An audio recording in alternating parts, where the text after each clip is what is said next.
I have known Roger since he was a baby. He is my very first Kinkatopia biological brother.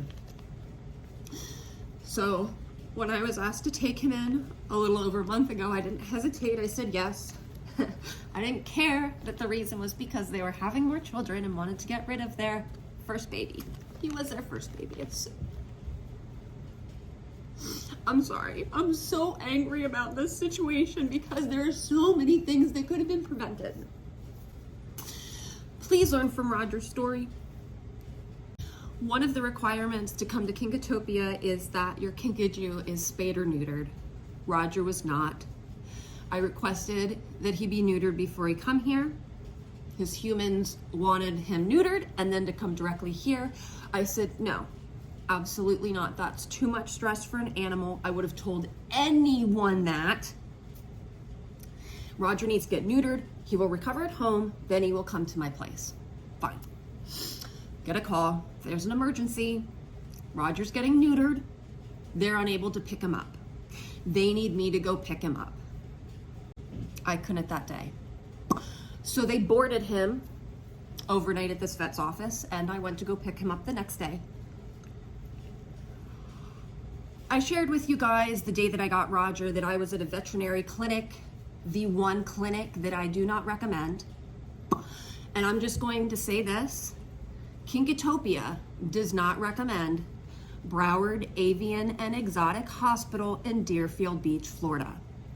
Okay, also known as Dr. K's Exotic ER on Disney Plus. Do not take your animals there. Period. I picked Roger up after he boarded in his little cat kennel. I brought him home. There was urine and there was feces in the kennel with him. Mind you, this is 24 hours post-op. Throughout the next 2 weeks, I noticed Roger really wasn't 100%. He wasn't seeming to heal. He wasn't healing the way that other Kinkajous did. He still had sutures. However, at the beginning of June, he seemed to be feeling a little bit better. He was drinking. He was eating. You know, he was eating more than he had. He'd have some nights where he ate all of his dinner, you know, things seemed to be going good. 2 nights ago, when I went to go feed Roger, he had that look in his face. The same look that Lily had, that look that Mason had that he bounced back from, thank God. I knew he was dehydrated. I brought him inside. He had some Pedialyte. I kept him overnight. I called my mentor the next day. She said, he's got to have an infection. It sounds like he has some type of infection. I took Roger to Wellaby Vet Clinic in Sunrise, and thank God I did. Thank God we made the decision because they said that his bladder was about to explode. I'll say it. He was moved outside. I had no way to know if he was urinating or not. I knew he was dehydrated last night when I brought him in, but I had no idea that he wasn't urinating. And 2 weeks prior, you know, and I checked them all. He really didn't see any signs. This is something that when it came on fast, it's like it was subtle. I don't know if it was the whole thing. I have no idea. And it's gonna freaking haunt me. I have no idea.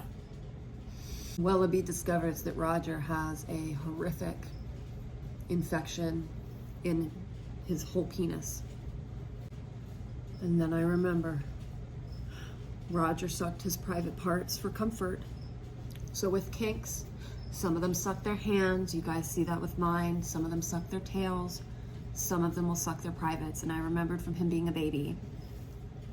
Goes back to what I originally said, which is please, please, please have Roger recover at home.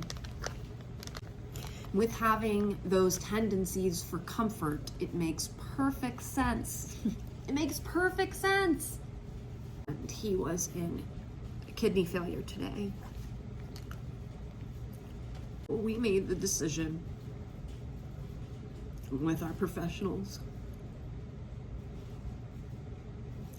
to let him be at peace.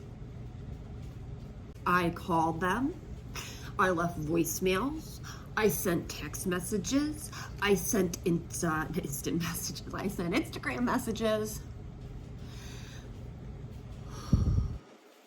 And I got a note this afternoon basically saying, hey, Alex, we don't have the mental capacity to deal with Roger. That's why we gave him to you, which is fine. That's fine. That's honest. But that's fine. That's fine. But then they continued on to basically say, we're sorry to hear Roger isn't feeling well, but we trust you. We trust you. Being in his hands, he's in the best hands with you, and we believe in anything that you do. Then they told me that they wish to no longer know anything about Roger, that I didn't need to contact them anymore, that when they surrendered him to me, they surrendered ownership and they don't want to know a single thing more about Roger. So I responded, one line, one sentence. Roger passed away today. Thanks for showing up. I would have liked to say that, but I'm angry. I'm angry that I didn't have control of the situation because they would have not gone to that vet. Disclaimer, I'm not saying that they're connected. No. Roger died with me for a reason. I'm so grateful. He was not alone. He received the best care that he could have got. Thank you guys for showing up, because I promise you that family has not given us a single penny towards that animal, and they never will. I rely on you guys. I rely on you to help me. Roger's being cremated, and he's gonna come home to Kinkatopia.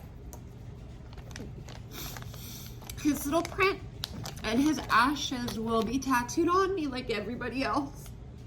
Because Roger's family, I just don't know how you can give one of these animals away and wash your hands of them. I don't normally open up like this, but it's kind of like about time. It really is. Because things like this go on in animal rescues all over the world. And we're left to absorb the grief. We're left to hold their hands when they take their last breath. We're left to make that decision.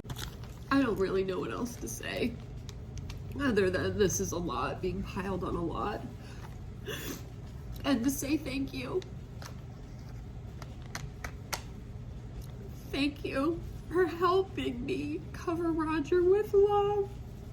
He'll be home